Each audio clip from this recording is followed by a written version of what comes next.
Welcome back to the Mass Music Morning Show. This is Shlomo Bowe. And on today's show, like I said, we're going to be talking about jobs. Our favorite jobs, least favorite jobs. Blowjobs. Whoa. Hey, Not we those- might. It's still a Not those job. kinds. That is a job, though. Shout out to our sex You're workers. ridiculous. We can start over. No, we're No, going to let it no. rock. No, start over. Shout out to our sex workers. That's never been a job that I've had, but I do see the importance of the profession. That's and, true. You know, I align myself with them. James, would you say that's your favorite Ready. job? Yeah, amongst the current job, I mean, not for me. Like, I Yo. love the idea of it. I love receiving them. But in terms of actual jobs, Yeah. as in the thing you do for your 9 to 5, my current job at Mass Music Radio is probably my favorite ever. Hey. A very, very leisure, very relaxing, very fun, very creative. It's also a very advanced and dynamic work Yeah. environment. Captivating. Captivating. Yes, it's many things. But going back to jobs we've had before this one, I go back to my first ever job. And I had some humble beginnings. Were you a paper boy? No, it was not a paper boy. Milkman. But I was making that paper at a place called the BK Lounge. Oh, Burger King. Wow. Your man was tossing burgers, flipping burgers, tossing fries, mixing and matching, Shout out Burger King. 2 for $5. But what was so unique about it, I would say, as my day, and this was when I was like 17 years old, my first ever job, still in high school. Did you work like the drive-through? Drive-through, they had me I was a utility man. They knew they knew at a young age that if I had applied myself and Yeah. I continued down the BK Lounge road, You'd I be would the have king. been the Burger I King. was gonna say you'd be the king. I could at the end own of the that day. joint. I truly think I could have, but to greener pastures. But what was so dynamic about that first ever job for me was working with my mother. Me and my mom Oh, double man. teaming fucking Burger King. this is going off real. We were a dynamic unit and it was really fun working with my mom. Obviously, like it's tough too because my mom growing up has done so much for me. Right. And I'm a slob, and she'd clean up after me often. But this isn't at home. This is at the Yeah, this is workplace. at the grind. So I couldn't have my mommy like do everything Oh, for no. me. Like But I think she's gonna be on you know, your ass. oftentimes when things became struggle during work, she would come in the clutch. But as good coworkers do. Right. Yeah. Exactly. But yeah, it was really fun working my mom back in the days at the BK Lounge. Shout out the BK Lounge. I remember those days, man. I used to pull up to the drive-thru and fuck with James. Oh, those are the Ask them for worst, hot dude. dogs. And So shit. yeah, can I get a large hot dog? And he'd say, "Sorry, sir, we don't have hot dogs." But This wasn't is that really Burger good on the mic? I was very. King." He was very professional. professional. Yeah. That's how you knew he. I don't know why you didn't just tell me to like f off. Well, no, because I didn't know it was customer you. service. Yeah, well, he That's would be his like, job "Oh, is you to know, serve sorry, we you." don't have them." And I'd be like, "Yep, yeah, huh? Let me get some relish on that." I would completely dismiss what he said, See, trying to get under his. You fucking mistreat skin. our customer service workers. Is Well, that you know what? I'm I hearing? think it honestly turned out for the better because maybe a year or two later they actually started selling hot dogs They for a did. brief period of time. Probably just based off of the volume of requests that you put in. Yeah, the I hot wouldn't dogs. doubt it. But yeah, BK, that's a great one. That's I a worked in good the one. food industry for a brief period Oh, of yeah? time. Actually, 2.5 years I did. Where? Boston Market, Two baby. and a half? Ooh. 2.5 years. Were you the one making the mac and cheese? I was the That one was eating good. the mac and cheese. I was gonna say that mac and cheese fucking slaps. They had all kinds of great food, man. Anytime it was fresh, I mean, Yeah. you talk about the cinnamon apples, people don't even know Oh. about them joints. Mac and fucking cheese is cinnamon very, very good. Low key, if you had some fresh meatloaf with the meatloaf gravy on it. Oh, I didn't know they had meatloaf. Yeah, there. But yeah. I do fuck with meatloaf. So Apparently, they have prime rib now for like Really? 16 bucks. Yeah, it's like pretty cheap. I'm like, I might check it out. But yeah, man, Boston Market, fantastic times. Met some great people. Was paid absolute dog shit for. Had to for work on, salad. I think it was like $8 an you hour. have to work on Thanksgiving and shit. Oh, that was mandatory. Oh, Man, I God. remember one year my whole family went down to New Jersey, Yeah, and obviously like they were like, you can't, like, you have to work, right? that's fucked up. So I worked the whole day, and then I get off at like 6:30, whatever. Worked the whole morning, and just went home and just ate dinner by myself. It was That's just sad. so sad, yeah. You know, the thing is, I think that's the worst time is around those holidays when they're expecting you, like you got to come Oh in. my god. Because I know at the one of the jobs that Shlomo and I had at Victoria's Secret. Yes, you heard this right. Yes, Victoria's sir. Secret. We used to work there together. VS baby. I had to go in at midnight on Black Friday. So after enjoying the day full of delicious foods and amazing drinks. Came to like 8 o'clock, and that's really when the depression started to sink in. I was like, damn, I'd love to just take a food nap right now, but I have to go to work in a couple of hours. What will you guys do to try on the stuff? Model it?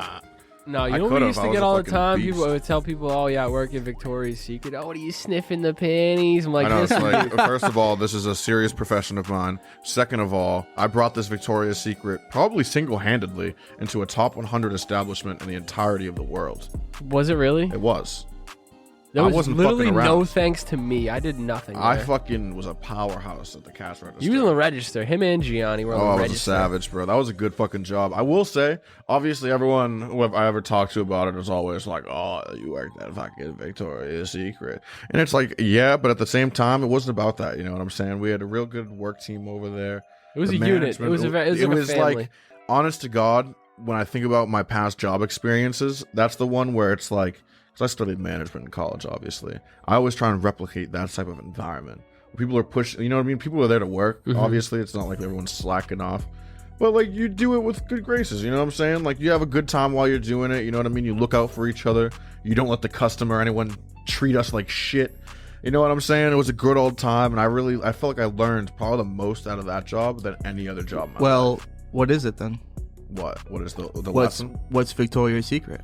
Oh, Can't tell you. Can't tell We you. sworn to What do you secrecy. mean? Can't tell Dude, you know what's Victoria's funny though? Secret. They used to have little earpieces that we'd walk around with, and Yeah, the headsets. and we'd yeah. all be on them, and you could like, I would just be, I'd be doing my thing, restock and shit, fold and shit, Oh, it whatever. was awesome. And you just hear someone be like talking shit to something, or like talking about a customer, whatever. And I've caught myself twice like laughing, like listening to the thing, laughing, and then like somebody just kind of looks over at me, and I'm just like folding panties, laughing, like Just laughing at yourself. Those headsets were sick. It was like the headsets were fire. as if it was a group chat, but it was only voice notes. You know what I'm saying? It's just walkie-talkie type shit. Ooh, I got a story about headsets. So, on another job of mine, I worked at Warner Brothers, like the studio in California. Yep. And, What were you doing over there? Like fucking acting?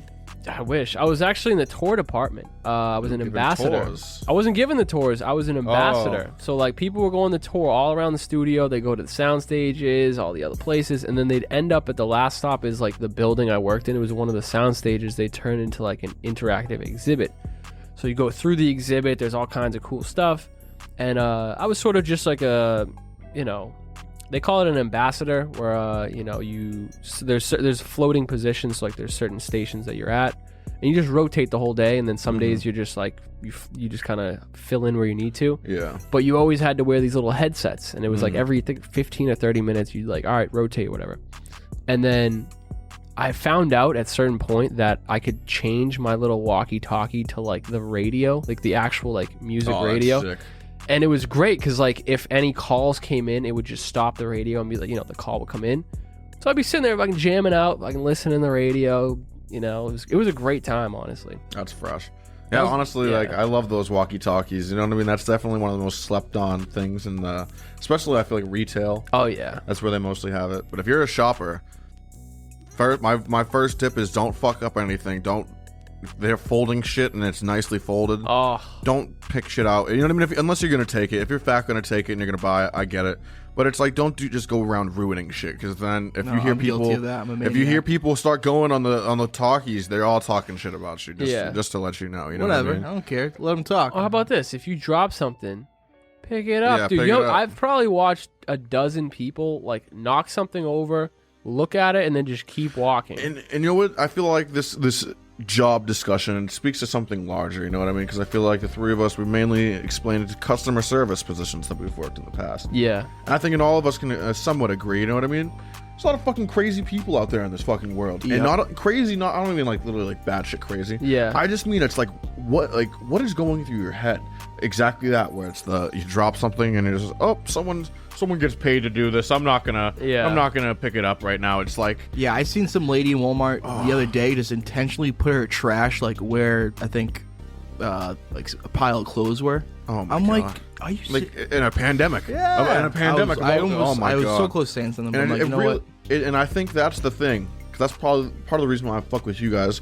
You all have respect for the customer service worker. You know what I mean? I'm over there. I'm saying thank you literally more times than I can count. You know what I'm saying? Because it's like, dude, it's an honor. It's a privilege. You know what I mean? Yeah. I think we've all experienced those people out there that have fucking. I got a question for They've y'all. taken advantage of that. What is the worst job you ever had? Oh God, Gentle Giant Moving Company. Fucking, it was like every day. Imagine waking up right at the ass crack of dawn. I'm talking like I'd have to wake up at 5:30 in the morning to go whip all the way into Boston in fucking morning rush hour traffic. Just sitting there in my Oldsmobile, bored as shit. Get to work, right? And then the second you're at work until the second you leave, it's like a very high-strung workout. Like, it's fucking intense. Like, you're running all day. You're picking up heavy shit. If you're not holding heavy shit, the company expects you to sprint. Like, be running at all times. So I'd get to work, and I would just, like... You ever get to work, and you're like, yo, fuck this. Every single day. That was exactly what I dealt with. And I was like, bro, I can't take this anymore.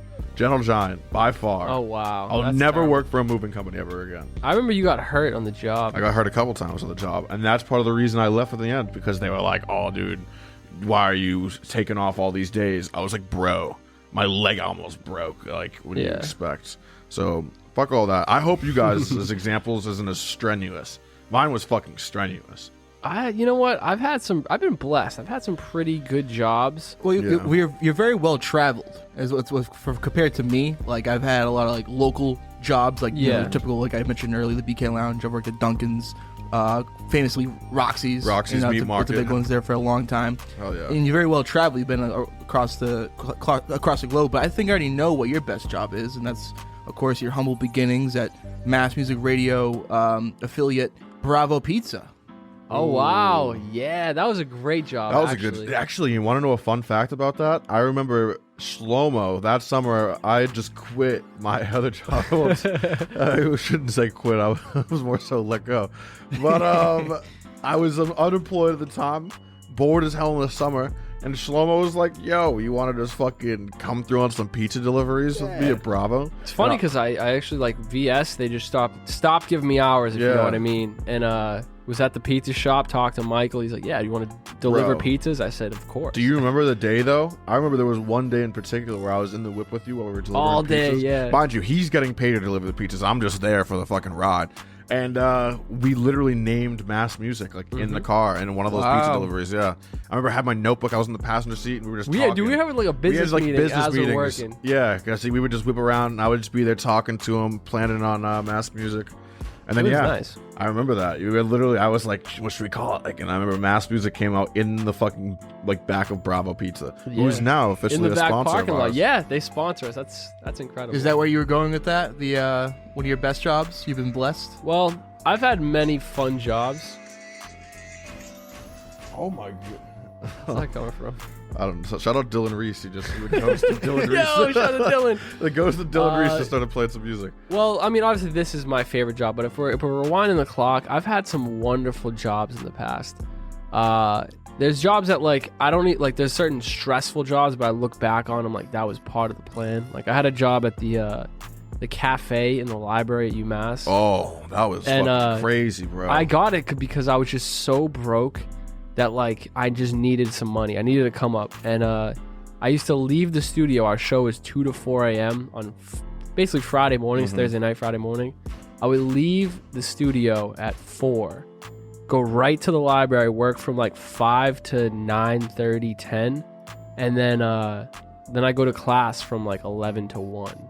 So I would just pull all-nighters the entire semester. So like it was like I'd be half asleep, mopping shit, like just just doing what I had to do. That shit was crazy. But I look back and it was like, you know, that was a very like important job. Just like built a lot of character. I think what we were talking about was the least favorite. Oh, the least favorite, right? Oh man. You obviously like as long as I've known you, I know of quite a few bad ones that you've had as well.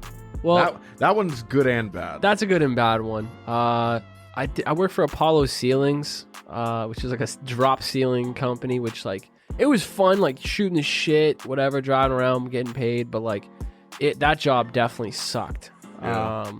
Having to like haul ceiling tiles, you know, install them, it was tough. Man, I've had good ones. Another one, I worked at Fossil, the watch company, when I lived in LA, and you know, it was cool at first because like, all right, where I got a job, you know what I'm saying, getting some money. But they'd schedule me for like 4-hour shifts. like maybe once or twice a week. So I'd Uber over there. I didn't have a car. It was like 3 miles from my place. Or no, it was like 5 miles from my spot. So I'd Uber there. It would cost me like, $8 to $10 there and back. So that's already like an hour. That's like 2 hours of my... That's half of your fucking half my pay shift, already. right? And I remember there was one day where I was doing my thing, bro. I sold like $700 or $800 worth of merch, or like, watches, bags, whatever they had. And my paycheck for the week was like, after taxes, was like $55. And I'm like, yo, this ain't it, man. Fuck that, bro. So that's the thing, you know what I'm saying? In this capitalistic society that we live in, you fucking bust your ass and you don't get fucking what you deserve in return. Should have got commission, but whatever. I can't say I've had too many terrible jobs. But when I first started, I worked at the Brockton Rocks, like the baseball team. Oh yeah. And they started me off in the parking lot, right? So I was in the handicap parking lot, so it was only like maybe like 35 spots, and I would just stand out there, and I could play my music. I would just stand there, and then cars would pull up. I'd give them a ticket. They'd go and park. That's literally my only job. Another job that was kind of similar to that. I remember, in our youth, just playing pickup basketball, and here comes Shlomo in the Subi. In a Quirk shirt. He's like, I'm punching in the clock right now. Let me get a few shots. And you would just be playing some basketball. Yeah, working at Quirk. Oh, actually, you know what? You just reminded me. My worst job of all time is when I worked at Mazda. That's the one I was a salesman. I was a fucking car salesman at Mazda. And in the middle of the summer, mind you, it was a summer job, right? Yeah. What I learned from sales is a lot of it is about longevity. So it's like you get return customers, you get referrals, right? Especially in the car business, because like people already think you're like trying to, pull a fast one. Yeah. And I was only there for the summer, and I was going back to school. So like I was maybe 19, 20 at max, and I had to wear a full suit every day, 60 hours a week in the middle of the summer. It's fucking horrible. How many cars you sell? I sold 3 cars. Nice. Yeah. And the thing is, though, it was I'm going to say now, it was poorly managed. Like, I remember getting in there before I could do any of my training. They're like, all right, like, go out there and, like, try to sell some cars. I'm like, what? Like, I don't know anything about these cars. Like, oh, you'll be fine. I'm like, okay. And there was a few I had on the hook. Like, I'm all right, where this person, hook it up. So then the finance manager would come in, talk the numbers. But I was like, I wasn't a priority. So like they'd be working other deals, and my people would be sitting there for like 45 minutes, an hour, and they're like, yeah, they would dip. Like it was tough to work with. Yeah. But I got into beef with one of the managers, and that ended very quickly. No, he said that hurtful shit.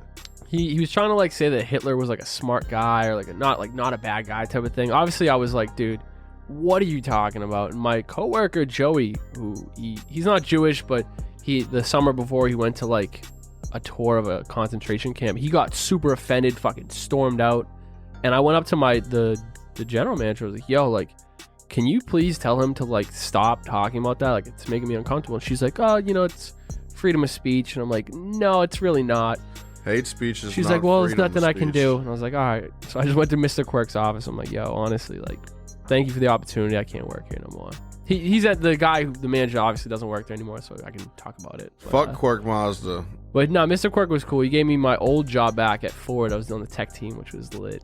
Oh yeah. But yeah, man, Mazda was tough, man. Standing out in the middle of the parking lot, like, heat of the summer. Yeah. And it wasn't one of those high volume places. It's like you kind of had to like be there at the right time to catch like the people coming in. So I'd be hugging the block in the middle of the summer in the heat, God, just so I can. hate it.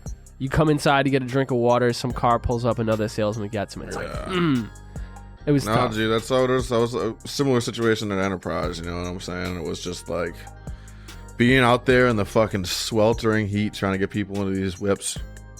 Not a good vibe. No. Didn't like it at all. The service industry is tough scenes. Yeah. I mean, I'll serve a couple of people. You know what I'm saying? If you're a good customer of mine, I like to think of it as a clientele. I'd rather help clientele than just the fucking general public, because the general public has fucked me over way too many times in my life. They take advantage.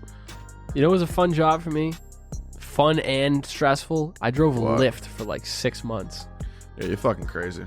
It was awesome, honestly. It was at first fun. Like anytime I needed some bread, I would just turn my thing on and just go drive people for a couple hours. Hell yeah. But there's a few times where like I'd be like, all right, I'm gonna do one more ride. I got like 35, 40 minutes.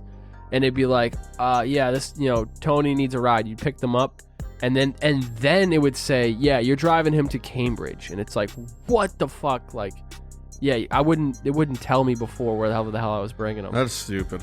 How about we end off on a high positive note? What was your dream job? If I can learn how to speak, I definitely couldn't be a public speaker growing up. But what was your dream job growing up? Surgeon. Surgeon, really? Yeah, I wanted to be a surgeon. Then I quickly realized as I was leaving high school that, like, 1, that's mad school to go through. 2, I have the jitters. Like, I'm a pretty fucking anxious person, which is you end up cutting someone's nose off. Yeah, exactly. I was like, so that probably wouldn't be good. And then I was like, maybe I'll just go with a doctor. And I was like, honestly, I really don't fuck with people like that. Like, I fuck with people, obviously, but, like, to just any fucking regular Joe who walks into the door, like, I gotta take care of you, like, I'm good. There's different types of surgeons. You could have been like a toe surgeon or something. Yeah. Something that was the original goal. The thing is, I was just thinking about the check, you know what I'm saying? I was like, I'll just get whatever's gonna make me the most money. That's why I went into college. I was like, I'll be an accountant. And we are in the right location to become a surgeon, too. Exactly. Yeah, but right you know what? I think now that I'm in this position, though, I think the dream job for me would be able to do what we're doing now. I mean, this is the dream job. Yeah, we're living the dream. You know what I mean? Baby. It really is. You know what I'm saying? So, I think mass music video. How about you, Support the Shlomo, dream. growing up? For me, like, it was sort of a realize. It wasn't like a little kid, like, I want to be a someone. I knew I was like, yeah, I'll figure it out along the way. I think, several years ago, I was like, I could see myself being like a late night talk show host. Oh, cool. Like on some like Jimmy Fallon type shit. Come with the energy, interview people, shoot the breeze. I thought that would be a fun job. Have a studio audience come in, like, get the crowd going. But like Shamus said, I mean, I'm really living the dream. Like, I live 2 minutes from my house, or I work 2 minutes from my house. Like, I'm able to do what I do. Mm-hmm. I'm sustaining myself, helping the homies out. Like, it's a blessing. It is. Once I get my training and I drop like 100 pounds, I'm gonna become a professional wrestler. Get in the WWE, become world champion. That's still on the table. We'll see. Yeah, I know some kid actually that's down in Atlanta who is at a wrestling camp training to do Really? something similar. So who knows? Maybe we'll start up a GoFundMe and send Versace down to Atlanta so he can start his dream. Well, here's the fucking thing. cool. I know a guy by the name of Bone Snapper who probably wants a rematch.